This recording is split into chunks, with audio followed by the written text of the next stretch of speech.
ஒரு காட்டு விலங்கு மற்ற விலங்கினங்களை அடித்து உண்ணும் விலங்கு கூட தனக்கு தேவையில்லை என்றால் உணவுக்கு அன்றி தேவையில்லை என்றால் எந்த உயிரினங்களும் துன்பப்படுத்துவதில்லை.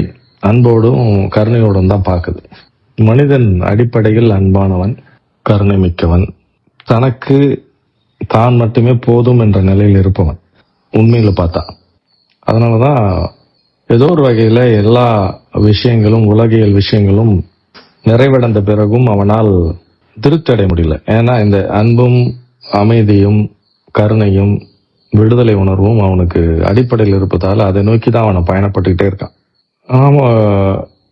நோய் வாய்ப்படுவதற்கு காரணம் என்பது இந்த அன்பும் கருணையும் இல்லாதது, கருணை என்ற தன்மை இல்லாதது, கம்பேஷன், அன்பின் உச்சம் அப்படின்னு வச்சுக்கலாம். அன்பின் ஒரு அன்பு கூட ஒரு எல்லைக்கு மீறி போகும்போது அது கருணையாக மாறுகிறது.